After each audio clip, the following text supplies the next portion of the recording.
Last but definitely not the least, the new NAIA Infra Corporation Chief Operating Officer, 𝐞𝐓𝐫𝐚𝐯𝐿.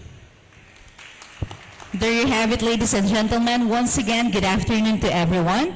Well, today marks a significant milestone in the joint efforts of the Commission on Filipinos Overseas, the Department of Information and Communications Technology, and the Bureau of Immigration in strengthening the travel experience of Filipinos worldwide. Through this initiative, we strive to enhance efficiency, security, and convenience in border control and travel processing. We are honored to have distinguished guests and officials with us today. To formally start our program, we begin with an ecumenical prayer to be followed by the Philippine National Anthem and the Bagong Pilipinas Hymn. Everyone, please stand. Salamat po, o dakilang may lalang, sa mga gabing mahimbing kami sa pagtulog sa mapayapang tanglaw ng mga tala at buwan. Salamat po sa aming bawat paggising sa umaga na sinasalubong kami ng masiglang sikat ng araw. Walang kasing sarap ang mabuhay at walang kasing saya ang makapiling ang mga mahal namin sa buhay. Kung ito man po ang bigay ninyong inspirasyon upang mapalaganap namin ang pagmamahal sa aming sarili, sa kapwa, sa kapaligiran, at sa aming bayan, tinatanggap po namin ang hamon na mag-alay naman ng paglilingkod para sa pangkalahatang kapakanan. Alam namin na ito ang wastong kapalit ng pang-araw-araw ninyong biyaya sa buong sangkatauhan.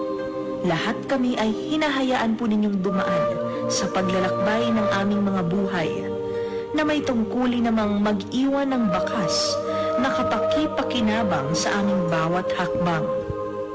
Ipinalalasap din po ninyo sa amin ang masaganang biyaya ng kalikasan sa pamamagitan ng mahabagin ninyong kalooban.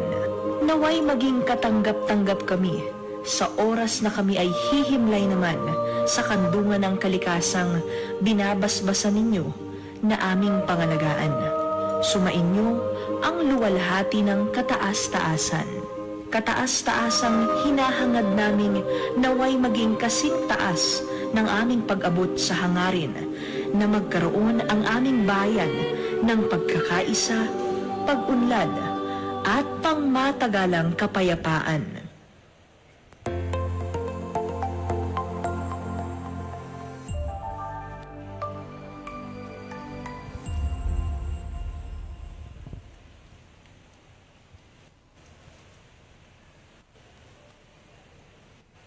Mga kababayan, ang pambansang awit ng Pilipinas.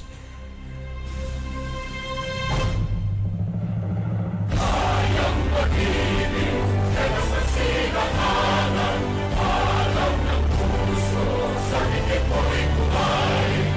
Upang inilang, tuyag ka ng mag-ibig, sa manlulupin, di ka masisingin, sa nalalang tutok sa simula, sa langit ng wagang, ay hinatang tula, kawin sa pagkayang minamahal. Ang isang ng magkawat mo'y natunay na nag-iibig, makituloy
All right, thank you, and you may now take your seats. To officially welcome us, we have an esteemed lineup of speakers who have played crucial roles in making this initiative a reality. To deliver our first message, we invite the chairperson of the Commission on Filipinos Overseas, Secretary Dante Klink II, to share his vision and insights on this transformative initiative.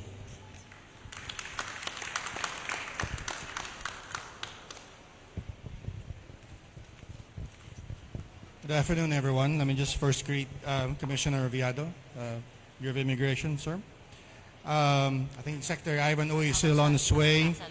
𝐸𝐧𝐭𝐞𝐬, the DFA, a good friend. 𝐸𝐧𝐭 David Almirol, also a good friend from the DICT. 𝐸𝐧𝐭 Rubia Tutay of DMW. The NNIC Chief, OK Chulshin, and of course our MIAA Manager, Mr. Ines. My colleagues at CFO, ladies and gentlemen, again, welcome.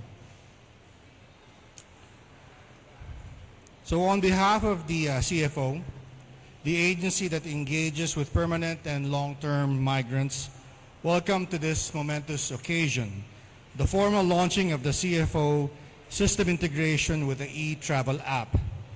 Today, we celebrate not just the successful implementation of a technological milestone, but also a significant step forward in our commitment to enhancing the services we provide to our kababayans abroad. When I assumed my role at the CFO just barely 4 months ago, one of my foremost concerns was the digitization of our services to better serve our clients, our fellow Filipinos overseas. Recognizing the need for modernization, I sought a partnership with the DICT and called on Secretary Uy to discuss how we can streamline and enhance our services through technology. Thankfully, Secretary Uy is a forward-thinking and action-oriented leader who immediately grasped what we hope to achieve. We're very lucky to have him. Together with the head of our Management Information System Division, Engineer Romeo Rosas, CFO and the DICT laid the groundwork for a collaboration that would reshape the way we serve the Filipino diaspora and hopefully tap them for national development. So on December 20, 2024, the CFO and DICT signed a Memorandum of Understanding to enhance system interoperability, improve public service delivery, and promote e-government initiatives. This partnership is aligned with the aspirations of the Bagong Pilipinas initiative of President Bongbong Marcos, who envisions a digitally empowered and globally competitive nation. The first product of this collaboration is the integration of the CFO systems with the DICT's 𝐸𝐴Travel app. Through the joint efforts of the DICT, CFO and the Bureau of Immigration, we have successfully integrated the CFO system with this app. This initiative aims to streamline immigration procedures and ensure the seamless verification of travel requirements for outbound clients. The Bureau of Immigration commenced the initial testing and implementation of the enhanced 𝐸𝐴Travel app with the integrated CFO system on January 14, 2025 at the NAIA Terminal 3. By the second week of February, the system was fully operational in all exit airports and seaports nationwide. We are pleased to announce that with the integration, outbound clients can now verify whether they require CFO registration before their departure, eliminating confusion and reducing delays. This development will significantly improve the immigration process, ensuring a faster and more efficient experience for Filipino travelers.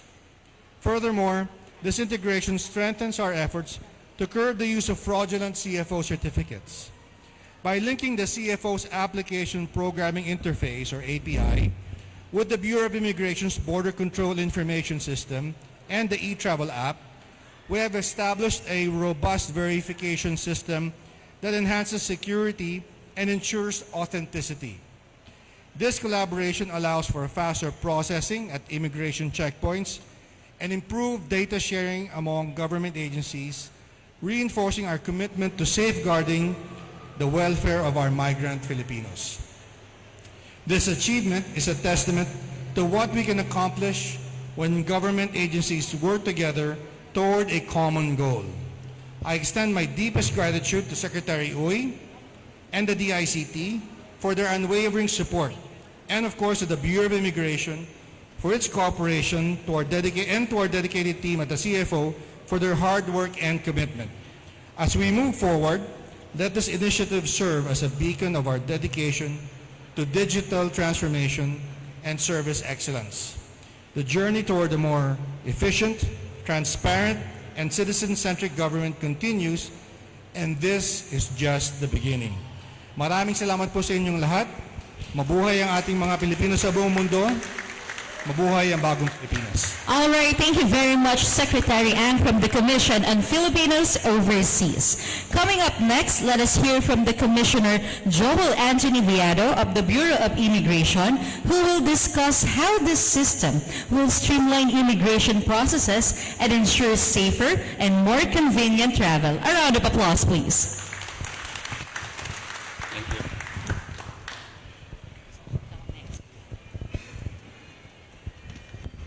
Good afternoon, everyone.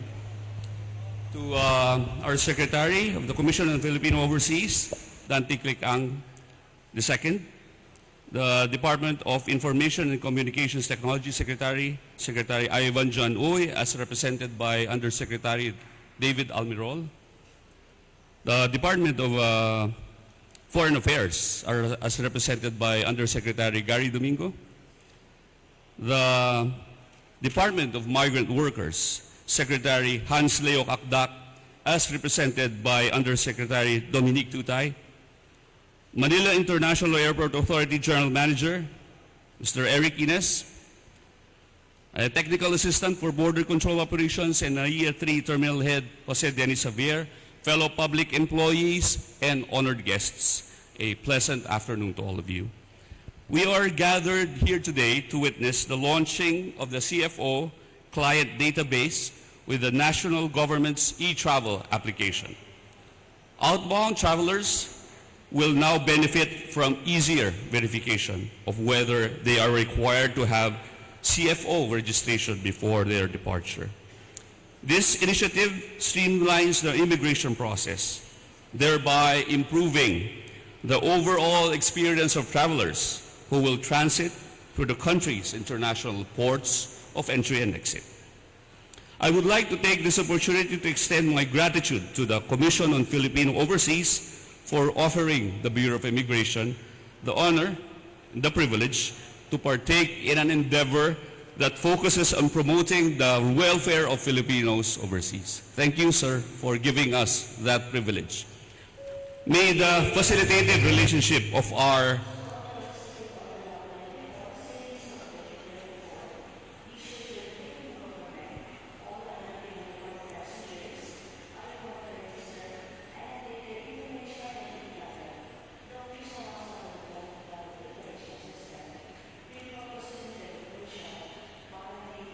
I think they are reminding everyone to avail of the new app. So kudos to the Commission on Filipino Overseas for being on top of the matter at all times.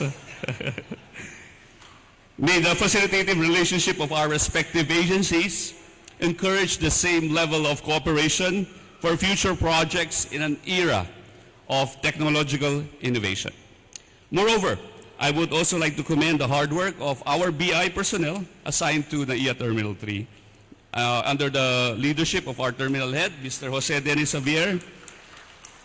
Sir, thank you. You are the living embodiment of the Bureau's core values of patriotism, integrity, and professionalism. It is because of the service of the CFO and the service of the BI and the service of all concerned government agencies that the Philippines continues to abide by international standards and best practices. In concluding this message, I reiterate our Bureau's commitment to be a reliable partner of all government agencies. as everything we do is in the name of the Filipino first, of the national interest. Mabuhay po ang bagong Pilipinas, mabuhay po kayong lahat.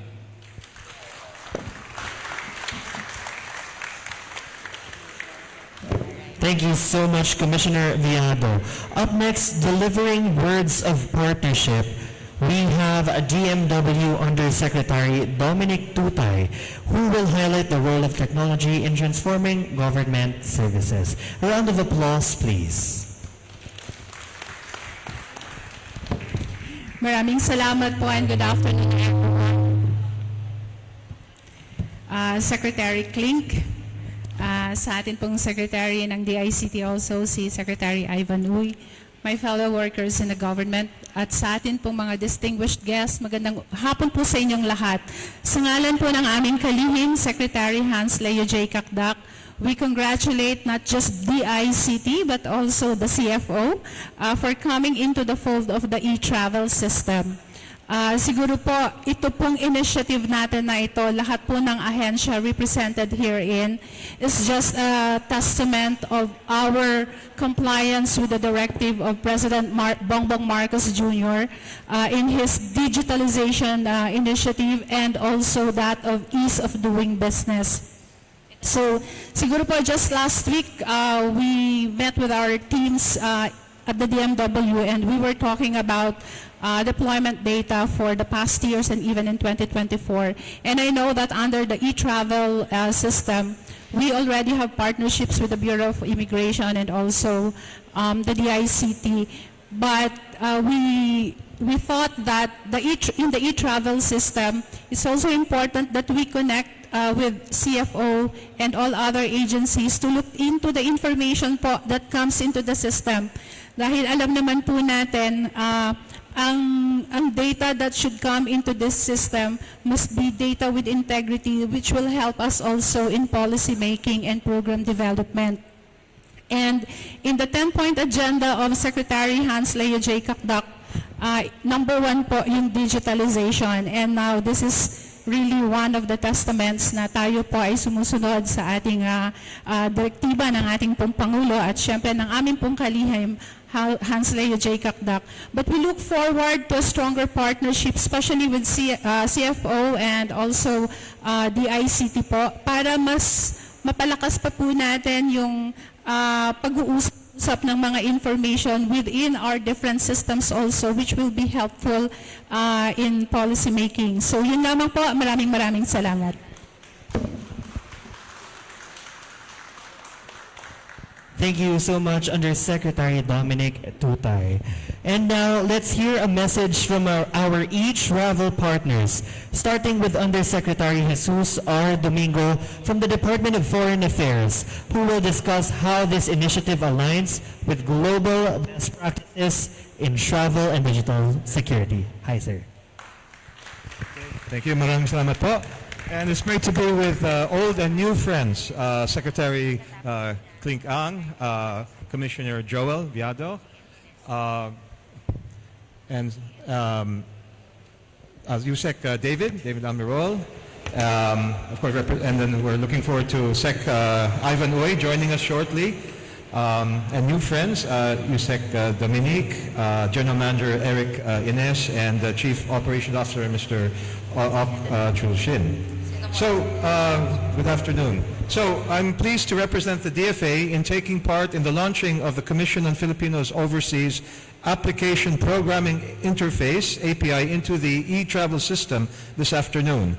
The integration of the CFO's interface with the eTravel app and the Bureau of Immigration's Border Control Information System makes it easier for Filipinos to travel overseas, as verification of travel documents can now be done immediately with improved data sharing among government agencies. So this initiative of the CFO falls squarely in line with the directive of President Ferdinand R. Marcos Jr. for all government agencies in a whole-of-nation approach to digitalize vital public services to both facilitate the ease of doing business and to curb graft and corruption. The Department of Foreign Affairs, in partnership with the Department of Information and Communications Technology, also heeded the President's call and digitalized the consular services it offers the public: passports, visas, and apostille. So, in addition to streamlining and enhancing the country's airport procedures, the integration of the CFO's API into the eTravel system is an important measure to help detect and curb illegal recruitment and human trafficking. Over the past few years, the Philippines monitored and conducted operations to limit scam hubs in the guise of Philippine offshore gaming operations, POGOs, involved in fraud, trafficking in persons, kidnap for ransom, tax evasion, money laundering, and drug trafficking, among other crimes. During this period, the DFA, in cooperation with fellow Philippine government agencies, communicated with relevant foreign diplomatic missions to provide assistance to foreign nationals and assist in expediting the repatriation or deportation of victims. Last year, the Philippines demonstrated high-level political commitment to combat transnational crimes, including online scams, through the issuance by the President of an executive order imposing an immediate ban on offshore and internet gaming in the Philippines, which was fully implemented by December 31, 2024. The Department of Foreign Affairs joined our fellow government agencies here to congratulate the CFO on this achievement that continues to usher in a new era of good governance defined by innovation and transparency in service to the Filipino people. Maraming salamat po. Mabuhay ang bagong Pilipinas. Mabuhay ang Republika ng Pilipinas. All right, there you have it. Thank you very much, 𝐢𝐧𝐭𝐞𝐬. We would like also to acknowledge the presence of DMW Undersecretary Arlene Borja. CFO. Good afternoon, ma'am. And now let's welcome the General Manager, 𝐸𝐳𝐶 of the Manila International Airport Authority, who will share the significance of this initiative in enhancing airport operations and the traveler experience.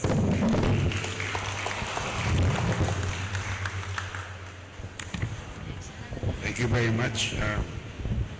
To our DI Secretary, Mr. Ivan John Uy, whom I believe is on the way and represented by an Undersecretary.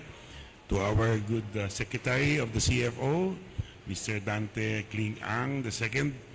To our Commissioner of the Bureau of Immigration, Commissioner Viado. To our Undersecretary of the Foreign Affairs, Undersecretary Domingo. Also to our representative of our Department of Migrant Workers, to our fellow colleagues and the government workers.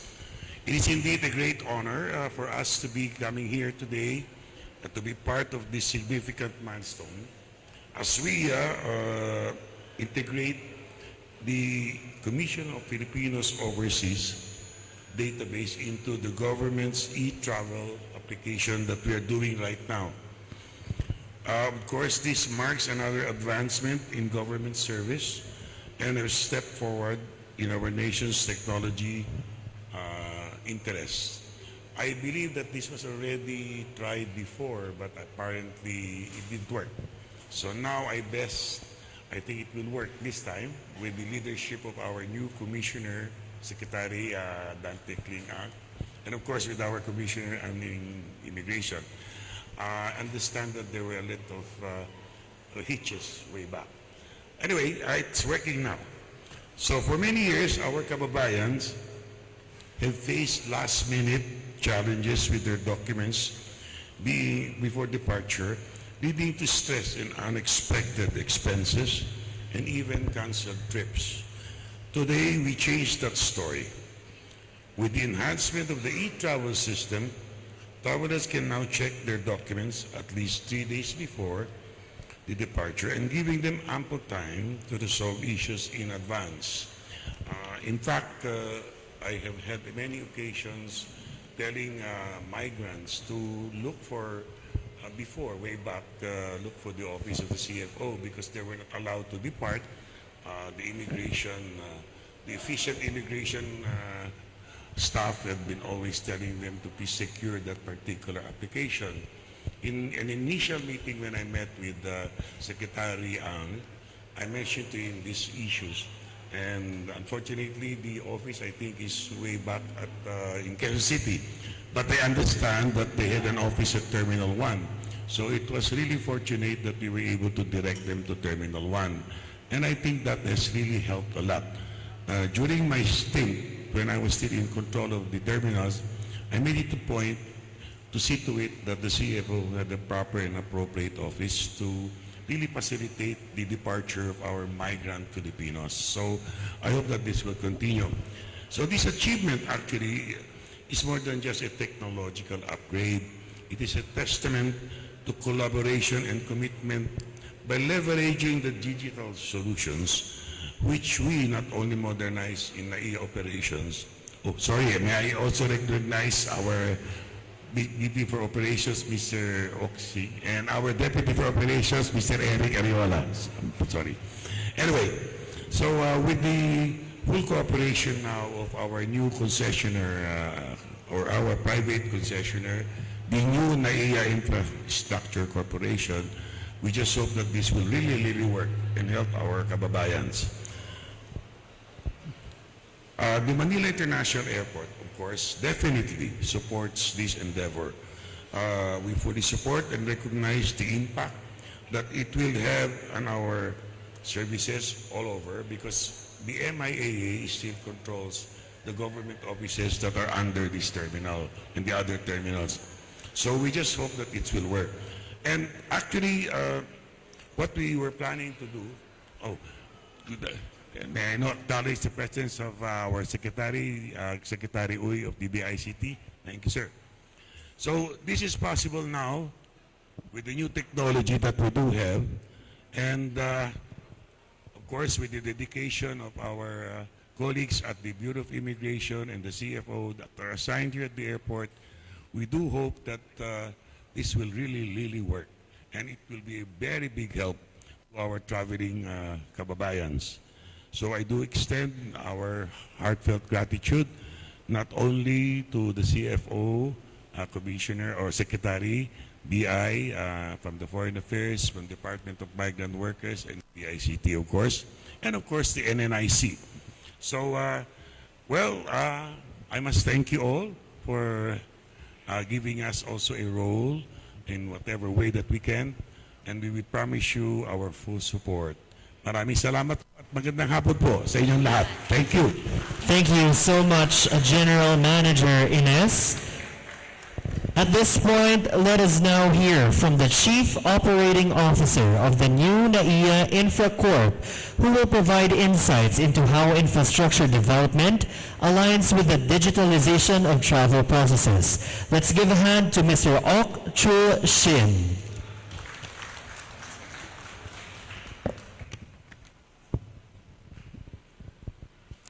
Magandang hapon. It's an honor to stand here with the Admiral, Secretary, Undersecretary, Commissioner, Junior Secretary, GM of MIA.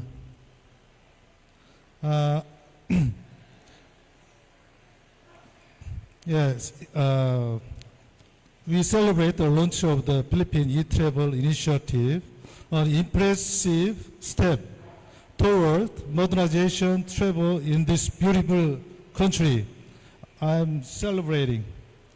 This digital transformation marks a significant milestone in making travel to and from the Philippines more seamless, secure, and efficient.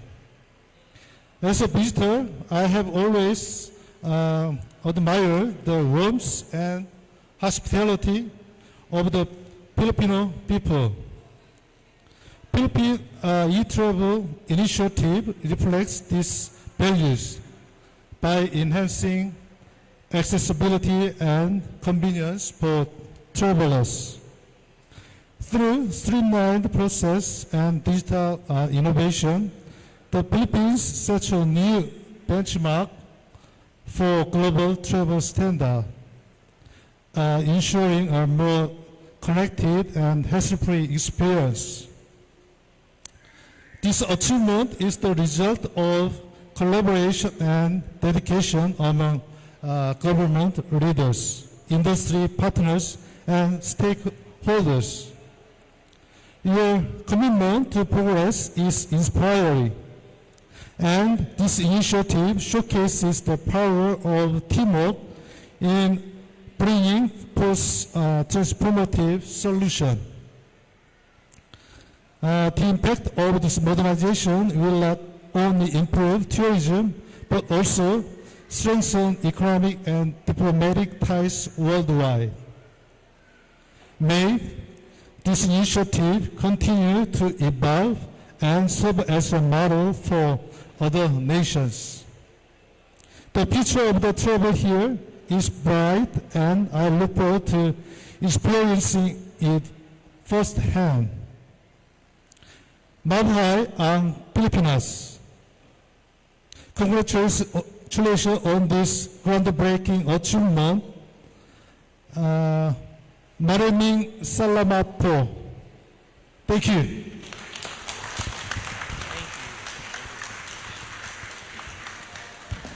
Thank you so much, Mr. Ok, for that speech. At this point, delivering the words of partnership, we have Secretary Ivan John E. Uy of the Department of Information and Communications Technology, who will highlight the role of technology in transforming government services. Let's give a big hand to Secretary Uy.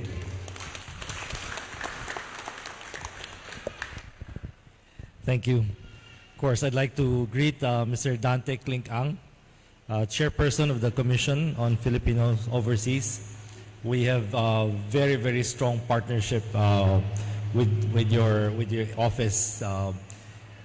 But on a personal note, we also have a very strong partnership on a personal note. And of course, Commissioner Joel Viado of the Immigration Bureau, 𝐢𝐧𝐭𝐞𝐬 Gary Domingo, Department of Foreign Affairs. We also have a long history with the DFA. 𝐢𝐧𝐭𝐞 Dominic Tutay of the Department of Migrant Workers, DMW. Mr. Eric Ines, General Manager of the Manila International Airport Authority. Mr. Ol Chusin, Chief Operating Officer of the new NAIA Airport. And of course, our DICT 𝐢𝐧𝐭𝐞 Dave Almirol. A pleasant afternoon to everyone. To our friends in the media and colleagues, and of course, most importantly, our overseas Filipino workers who are earnestly sacrificing tirelessly for the progress of our nation. Magandang araw po sa inyong lahat. Today marks another milestone in the government's commitment to modernizing public service through digital transformation. And the launch of the enhanced eTravel system, now integrating with the Commission on Filipino Overseas system, is a testament of our resolve to make government services more accessible, efficient, and responsive to the needs of our people. This is part of a broader vision for a bayang digital, where government transactions are simplified and public services are delivered with greater efficiency. For far too long, our overseas-bound Filipinos have endured tedious pre-departure requirements, long lines, multiple visits to different government offices, and redundant or repetitive paperwork. These inefficiencies really have no place in today's digital era. So under President Ferdinand Marcos Jr.'s leadership, we are eliminating unnecessary bureaucracy and embracing a system that is automated, accurate, and secure. Because today, public service should not adjust to the bureaucracy, but rather the bureaucracy should adjust to the public service. This system is developed by DICT in collaboration with our strong partner, the Bureau of Immigration, and now with the Commission on Filipino Overseas. And this eTravel system ensures that all pre-departure clearances are processed seamlessly. Travelers no longer need to repeatedly input the same data. Instead, their data is automatically retrieved and verified directly into the database of the agencies concerned, reducing possible errors, expediting approvals, and ensuring a smooth immigration process. This initiative exemplifies a whole-of-government approach, minimizing economic costs and simplifying transactions. More than eliminating inefficiencies, we are strengthening the trust of our people in public institutions, reinforcing compliance and enhancing data integrity. Real-time validation and automatic data matching ensure accuracy while providing clear guidance when needed. The system also establishes a unified database for real-time migration record validation, ensuring authenticity and security. By aligning international business processes or best practices, we set an even higher standard for governance, safeguarding both the travelers and the institutions. But beyond efficiency, this initiative fosters interagency collaboration, making public services more transparent and citizen-centric. We must never forget why we are making these changes. Our overseas Filipinos, our modern-day heroes, deserve a government that serves them with the same dedication that they have shown to their families and to our nation. It is only right that we provide them with a government service that is worthy of their sacrifices. The eTravel system is our way of honoring them, not through words, but through our meaningful purpose and deliberate action. It is our promise that when they leave our shores, they will do so with dignity, free from unnecessary burdens, knowing that their government stands behind them. Your DICT remains committed to integrating even more government services into a single interoperable ecosystem where transactions will be swift, secure, and user-friendly. The 𝐸𝐺𝐵 app, which consolidates all the different public services in one digital platform, is one example of all our efforts to bring governance closer to the people.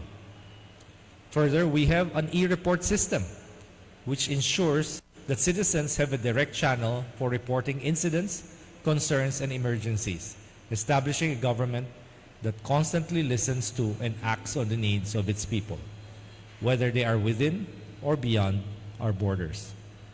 I would also like to share that our 𝐸𝐺𝐵 app is fast becoming a model for other countries. Just a couple of weeks ago, the Philippine government strengthened its partnership with Cambodia, specifically for the DICT, where we signed with our counterpart ministry in Cambodia, the Ministry of Posts and Telecommunications, an MOU on ICT and digital governance. This agreement facilitates knowledge exchange, ICT collaboration, and capacity building, focusing on platforms like our 𝐸𝐺𝐵 app and the verify.gov of the Cambodian government. As both countries approach 70 years of diplomatic ties in 2027, this partnership marks a key step in leveraging technology for inclusive growth and stronger cooperation internationally. So, isa na po ito sa mga exports ng Pilipinas, yung teknolohiya natin sa governance that tinitingnan ng ibang mga bansa at kinaiinggitan at gustong makopya. At ito po ay hiniling ng gobyerno ng Cambodia na mai-share natin ang ating technology sa kanila dahil nakita nila ang effectivity nitong programa na ito ng 𝐸𝐺𝐵 app ng Pilipinas. This launch, the launch of the enhanced system is a testament to what we together can accomplish with strong interagency collaboration and decisive action. So with this, I would definitely want to extend my deepest appreciation to the Commission on Filipino Overseas and the Bureau of Immigration. Thank you for your leadership and your vision. Thank you for working with the DICT family and our e-government team and all our partners for your commitment to this very, very honorable and worthy initiative. To our fellow Filipinos preparing for their journeys abroad, we stand with you. We support you. We are committed to making government services work for you. Sa Bayang Digital, hindi po namin kayo pababayaan. Maraming salamat po at mabuhay ang bagong Pilipinas. Thank you so much, Secretary Ivan Uy. Before we proceed with the main highlight of today's event, please direct, or rather, let us all welcome Undersecretary David Almirol Jr. from the Department of Information and Communications Technology, who will give us an in-depth look at the system's features and benefits. A round of applause, please.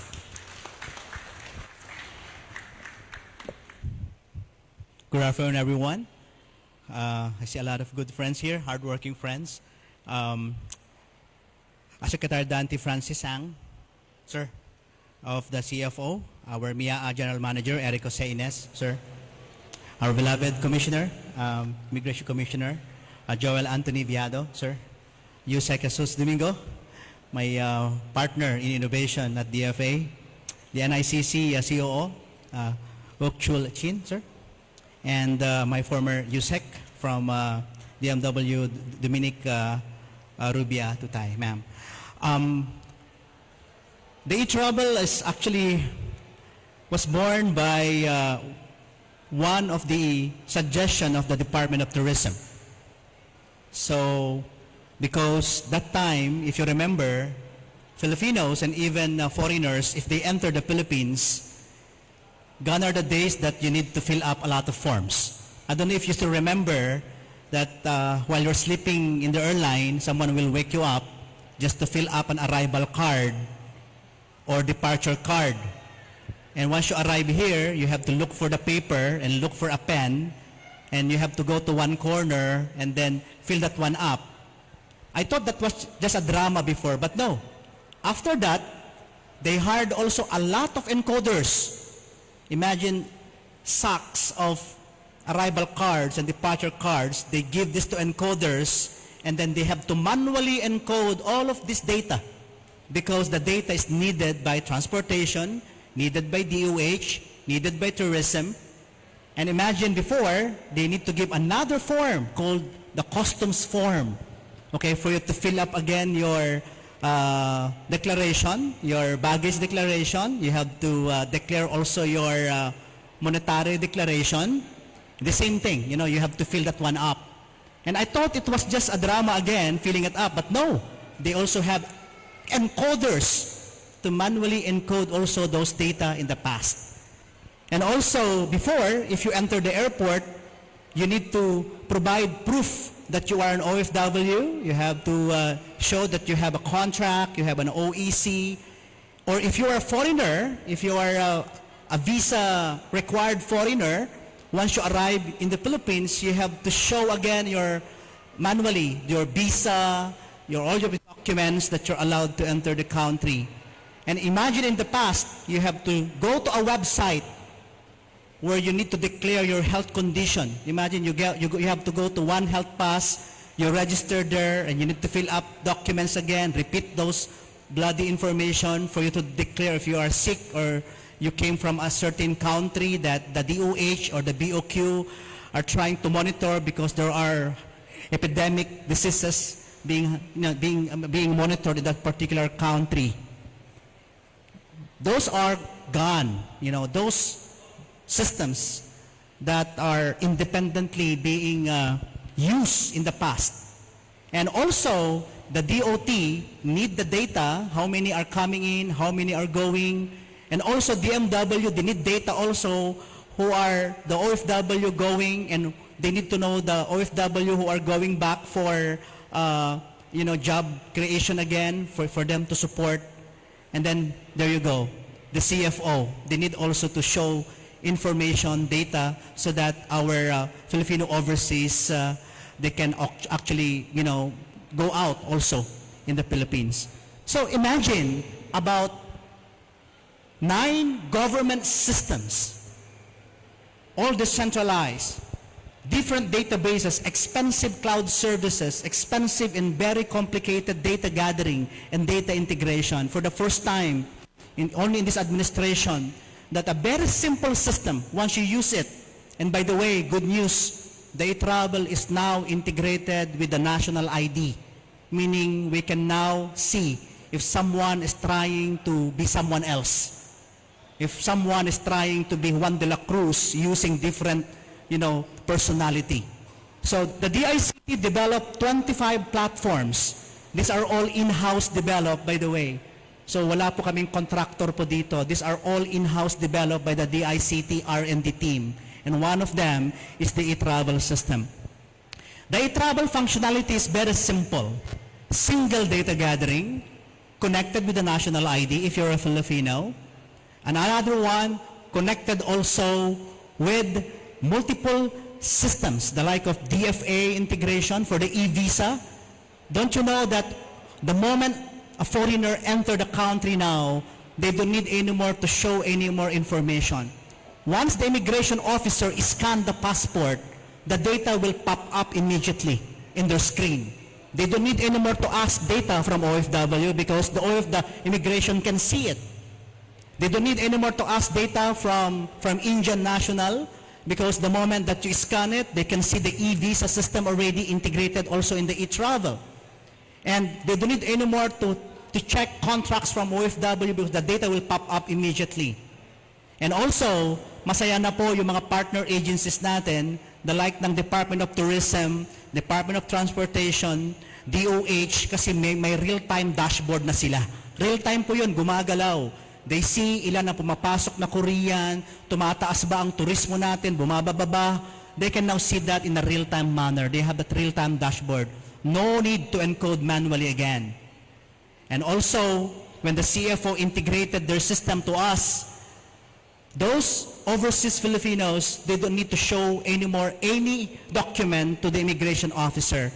Pagka-scan po ng passport or sa e-gate, yung pong mismong overseas Filipino natin, hindi na kinakailangan pang mag-justify na may document na siya. Automatic na po yun, kita ng system na po yan ng immigration. So, the simple system of an electronic travel information system na dinevelop, lang po ito si DICT ang gumawa. Nagtulong-tulong po ito. In fact, napakasipag po ng team ng immigration sa integration system na ginawa. Hindi po biro yung ginawa. Hindi rin po biro ang ginawa ng customs sa kanilang integration. Palakpakan po naman po natin po ang immigration. Palakpakan naman din natin. Wala po yata. Hindi natin na-invite ang customs. Palakpakan din po natin. And don't you know, we are now one of the paperless airport all over the world. Isa na po tayo sa paperless na airport ngayon. May isang kulang pa. Hopefully, ma-integrate natin ang CHESA para hindi na po pipila sa airport later on. Ladies and gentlemen, when the President instructed the DICT to digitalize both front-end and back-end services, one thing in mind that our beloved Secretary told me nung pag-upo po ng bagong administrasyon na to, Dave, simple lang yan. I-simplify natin yung mga proseso. Why we need to complicate things? Bakit kinakailang umuulit ang first name, last name, middle name, submission ng document? Dapat minsan lang. We're implementing a once-only policy. Pagka-enter ng data, dapat makikinabang ang pangkalahatan. That is simplicity. That is simplification. And in my own term, simplification is equal to digitalization. Once you simplify things, you're able to digitalize. Yung dating step 1 to step 10, pag naging step 1 to step 2, papalakpakan tayo. You know, technology comes with birth pains. Alam mo natin po yun. Alam natin. Pero habang paunti-unting matututo ang ating mga mamamayan na mas simple ma-appreciate nila yan in the long run. So, ladies and gentlemen, in terms of the digitalization, the eTravel is not done by DICT, it's done by 12 government agency. Marami na po tayong naka-integrate dyan. In fact, kasalukuyan na rin po ang integration natin sa ibang mga ahensya. The like po of Department of Transportation, kasalukuyan ang integration din po dito ng mga tinatawag na system integration na ginagawa ng immigration. Yung eGate, may plano din po ang immigration to automate the eGate system later on. So, 12 government agency, 8 na po ang live dyan. May 3 pa po kaming ginagawa. So, I hope you're able to appreciate this joint effort, collaboration of this government agency. Recently, through the help also of DFA, 𝐢𝐧𝐭𝐞𝐬, for the first time, live na po ang e-visa system. Live na po sa India, and plano na pong mag-live po later on sa China and also to Europe later on, para po hindi na kinakailangan pumila pa ang mga foreigner para lang kumuha ng kanilang visa. And this system can be integrated again to the Bureau of Immigration para sa kanilang renewal of visa. So imagine, hindi na kinakailangan mag-encode na naman ng information ng immigration, ng mga data ng sangkatutak. So marami na rin pong nakita ang eTravel na mga peking document. We're discussing this already to respective government agency. We're able to present to them evidences na imagine Juan de la Cruz na nandun nag-aararo sa bukid, pero wala siyang kamuwang-muwang, meron na pala siyang passport.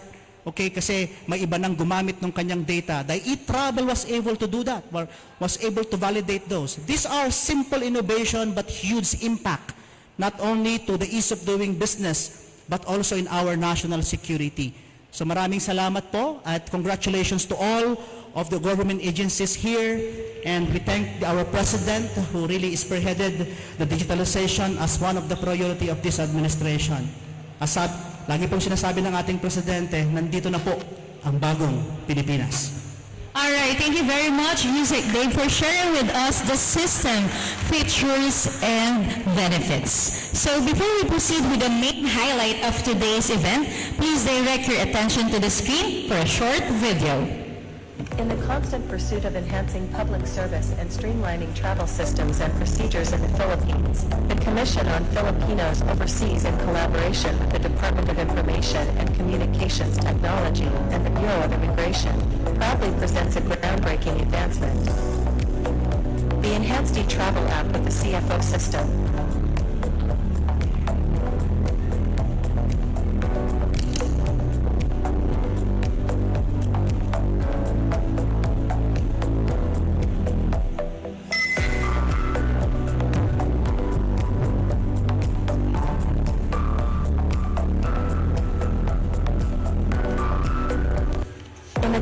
Pursuit of enhancing public service and streamlining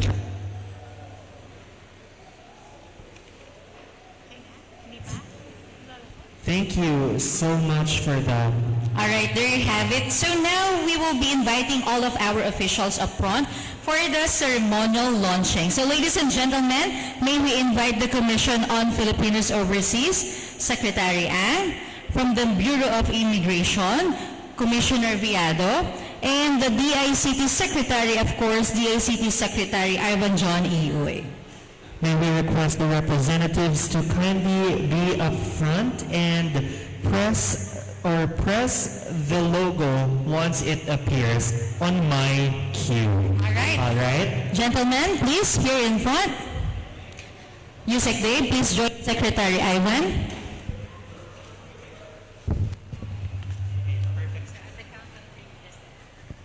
Alright, everybody. On my count, let's all press it together at the count of 3. In 3, 2, 1, go!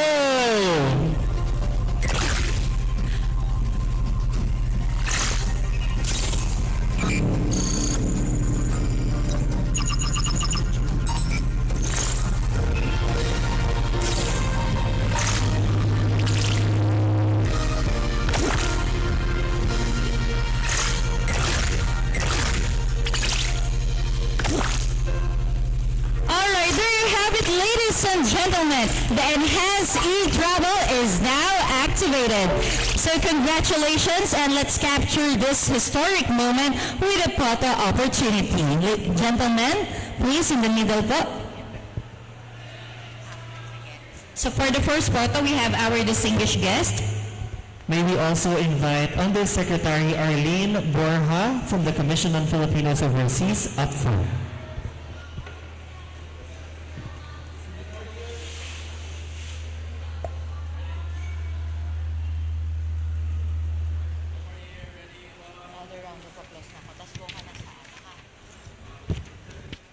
All right, may we also invite the other officials to please come up front for the picture taking. 𝐸𝐳𝐭, please do the honors.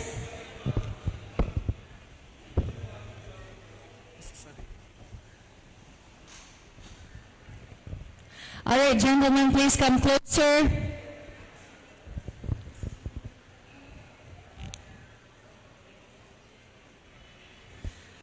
So thumbs up to our media friends if all good na po.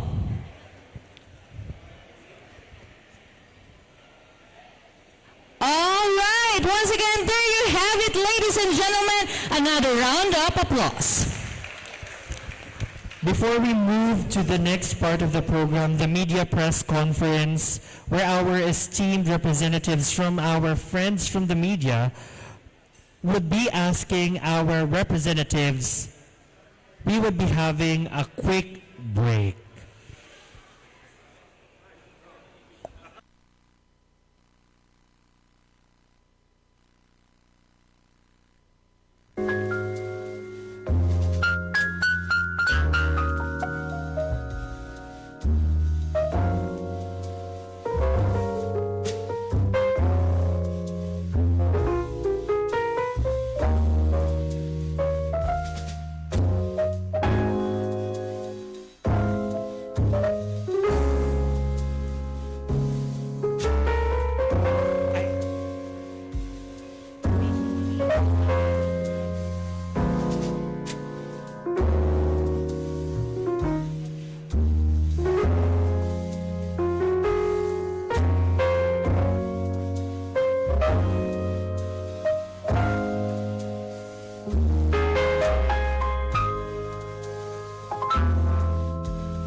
Our media press friends to please come forward for the press conference. Our panelists include Secretary Dante Ang II, Chairperson of the Commission on Filipinos Overseas, Commissioner Joel Viado from the Bureau of Immigration,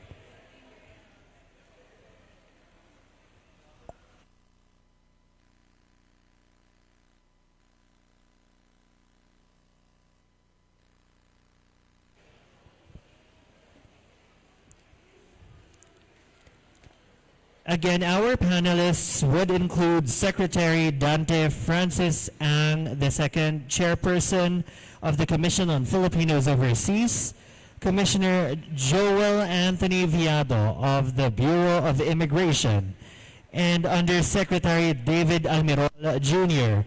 from the Department of Information and Communications Technology.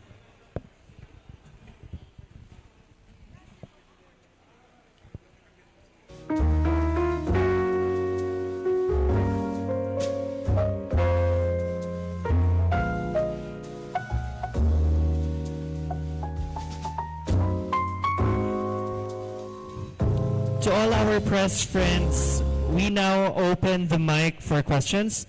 May we invite again Secretary Dante Klink Ang II, Commissioner Joel Anthony Viado, and 𝐸𝐳𝐭 David Almirol up front for the press conference.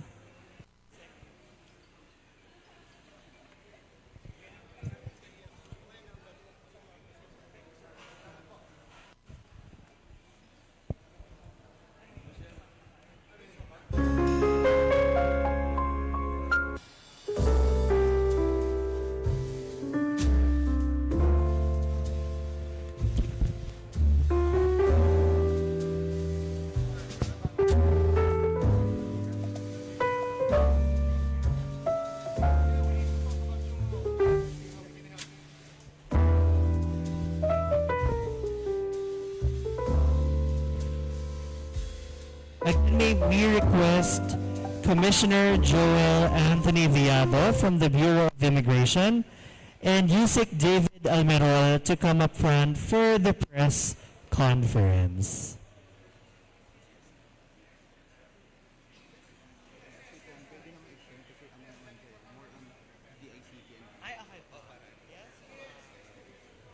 Hi sir, I'm RK from CFO. Sorry okay lang po. Hindi ko alam na mayroong press con. Oo, I have to go back to the office to sign. Thank you so much for coming. Test mic.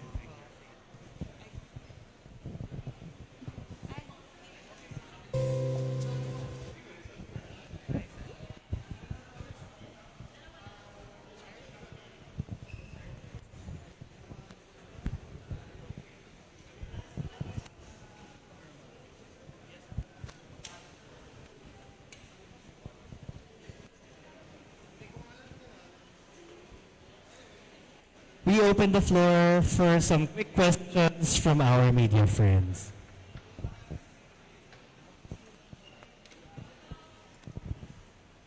Good afternoon, Secretary 𝐸𝐧𝐭𝐞𝐬. My name is Raul Esperas from DWIC and Aliw Channel 23. Question is, with this enhanced e-travel, how can you prevent yung mga namemeke ng mga CFO na ang daming nahuhuli ng immigration dito po sa ating paliparan na walang seminar, pinipeke yung CFO card. With this enhanced e-travel, will this guarantee na mape-prevent po yung pamimeke ng CFO?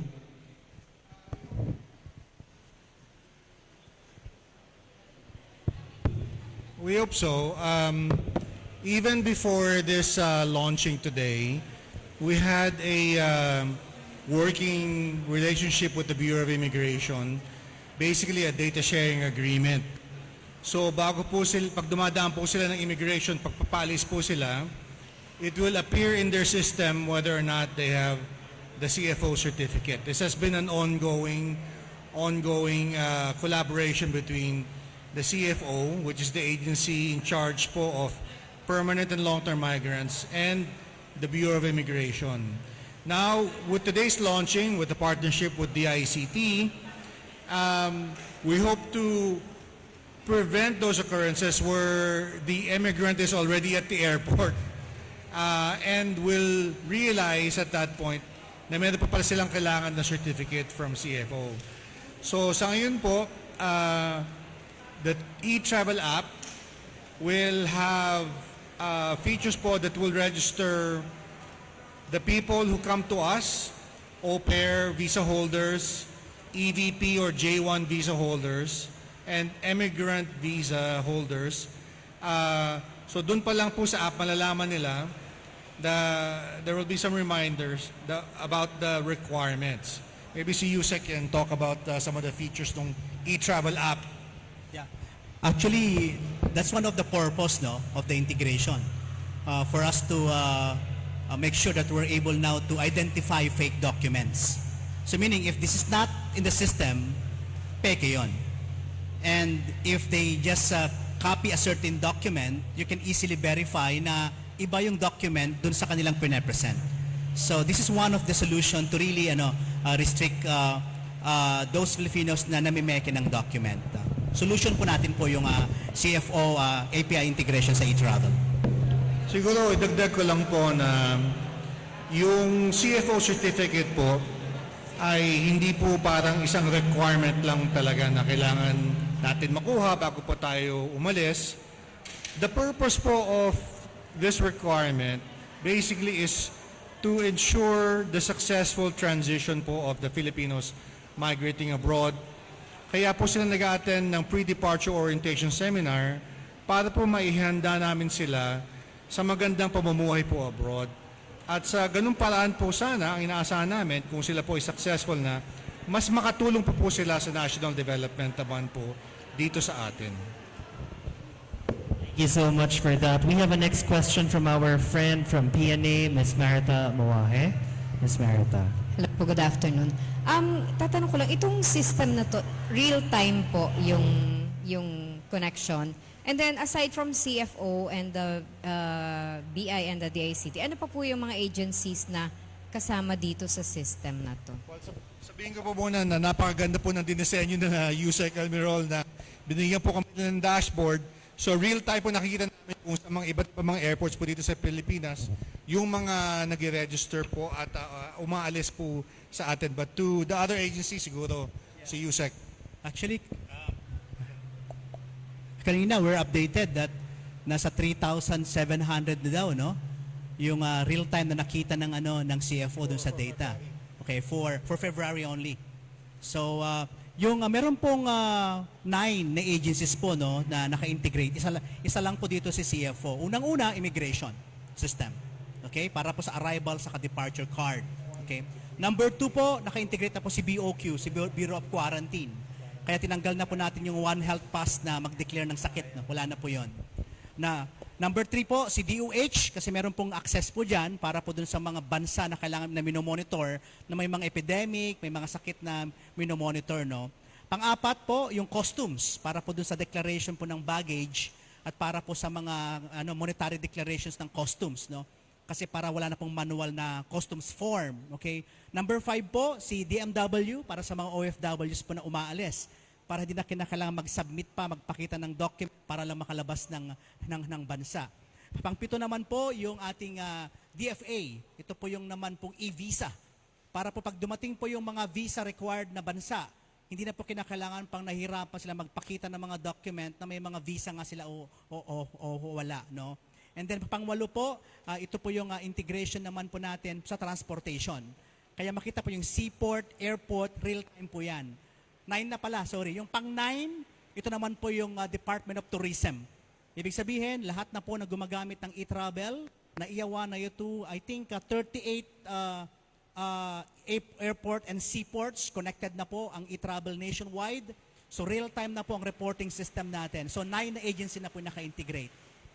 Paano po nito mapapabilis yung travel experience ng mga Filipino? I mean, yung halimbawa, di ba, pag nag-check-in and then dadaan sa BI, sa kung saang mga windows na kailangan nilang daanan, gaano yung mababawas na time sa traveling nila from check-in hanggang sa makasakay sila? Paliwanag ko lang po kasi pag umaalis po sila at may kulang po mga dokumento, napupull out po sila. At kung hindi po sila makukuha kagad ng hinihingi po ng Bureau of Immigration, baka maaari po silang mag-rebook pa. So yun po yung iniiwasan natin. So magkaroon po sila ng sapat na kaalaman bago pa po sila umalis kung ano po yung kinakailangan nila at para po maibigay din namin sa kanila yung tamang serbisyo po para po sa paglipat nila sa abroad. Siguro to add on that, yung time and motion study kasi namin, kung titingnan mo dati, yung isang tao, mag-fill up ng arrival card, mag-fill up ng departure card, mag-fill up ng customs form, pupunta sa website para mag-declare ng sakit, pupunta sa immigration, magbigay ng mga document. By the way, sa immigration officer, kaya may pila din pala dati, minamanual din niya. Pagka-scan ng passport, minamanual niya kung saan bansa galing, anong kanyang anong airport siya nanggaling, anong airline siya sumakay. Ngayon, because of the eTravel, na-auto-fill up po yun. So if you compute that time and motion study, ang laki ng natipid ng tao, no? In fact, you can use eTravel 72 hours before you fly. Kulang lang minsan tayo sa information minsan. Hindi mo kinakailangan gawin ng eTravel pagdating mo sa Pilipinas or pag-alis mo ng Pilipinas. You can do that 72 hours. Pagdating mo dito sa airport at may eTravel ka na, wala ka nang ginagawa at all. Dire-diretso ka na po yan sa immigration, wala nang gagawin. Imagine po yung time and motion po dyan na hindi na po nag-i-stop, pumipila po yung mga tao. Ang laki po ng tipid sa oras ng ating mga passenger. Thank you so much, everyone. And that wraps up our press conference. We would also be providing you the press briefers and our press release as well, coming from the Commission on Filipinos Overseas and DICT. Thank you, Secretary and Undersecretary. We have refreshments at the back for all of our media friends for today. Maraming salamat sa inyong lahat. Thank you, and may this partnership continue to pave the way for a seamless travel experience for all Filipinos. Have a great day ahead, everyone.